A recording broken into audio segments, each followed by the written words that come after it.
প্রেসিডেন্টের ছেলে মদ খেয়েছে, না জানি কি বিচার হয়, সবার মধ্যে কানা ঘুষা। কেউ কেউ বলে আরে প্রেসিডেন্টের পোলা তো মারবে না, এমনি ছেড়ে দিবে। কেউ কেউ বলে আরে এটা ওমর, 80 বেদ দেওয়ার কথা, 80টা না দেখ 40টা দিবে। কেউ বলে না না 40টাও না, 10-20টা দিয়ে ছেড়ে দিবে। সৈয়দনা ওমরে ফারুক জল্লাদরে বললেন বড় একটা চাবুক নিয়ে আয়। আনার পরে হাজার হাজার লোক তাকিয়ে আছে। ওমরে ফারুক বললেন ইবদা বিসমিল্লাহ, মাই শুরু কর। জল্লাদ গায়ে যত জোর ছিল মারতে শুরু করলো। ওয়াহিদ, ইসনাইনি, তালাতা, 1 2 3, 3 চাবুক মারার পরে ওমরে ফারুক জল্লাদকে এক থাপ্পড় মেরে দূরে ফেলে দিলেন। বললেন বেটা তুই কি চাবুক মারস না চাকরি বাঁচাস? আস্তে মারলি কেন? আসলে আস্তে মারে নাই, গায়ে যত জোর ছিল জোরসে মেরেছে, কিন্তু ওমরের ওই মায়ের পছন্দ হয় নাই। সাইয়েদনা ওমরে ফারুক বললেন তোর হিসাবে মায়ের হইছে 3টা, আমার হিসাবে হইছে 1টা। আমার হাতে চাবুক দে, আমি 2 নাম্বার বাড়ি থেকে আরম্ভ করব। মারতে লাগলেন 2 3। ওমর ছিল মদিনার মধ্যে সবচেয়ে শক্তিশালী পুরুষ।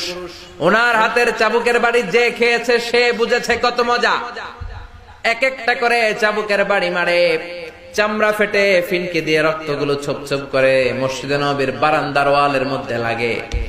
এক একটা চাবুকের বাড়ি মারে, ছেলেটা ডেকে বলে আব্বা আর জীবনে মদ খাবো না, আর জীবনে নাবিজও খাবো না, এবারের জন্য তুমি আমারে মাফ করে দাও। ওমরে ফারুকের পাষাণ হৃদয় তখনও নরম হয় না। একের পর এক চাবুক মারতে লাগলেন। 20টা চাবুকের বেত মারার পরে নিজের কলিজার টুকরা আবু শাহমা বেহুশ হয়ে যায়। ওমরে ফারুক বললেন মাথার মধ্যে পানি দে, হুশ করা।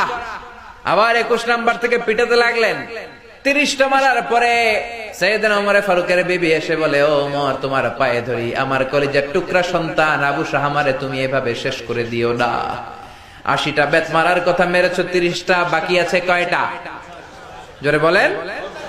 বাকি 50টা বেতের বিনিময়ে, এক একটা বেতের বিনিময়ে একটা করে ওট আল্লাহর রাস্তায় আমি সদকা করে দেব।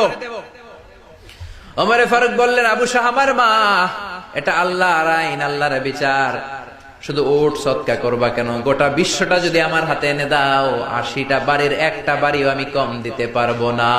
আল্লাহু আকবার। মারতেই লাগলেন। 50টা বাড়ি মারার পরে ছেলে দুনিয়া থেকে শেষ। আবু শাহমার বেঁচে নাই, মরে গেছে।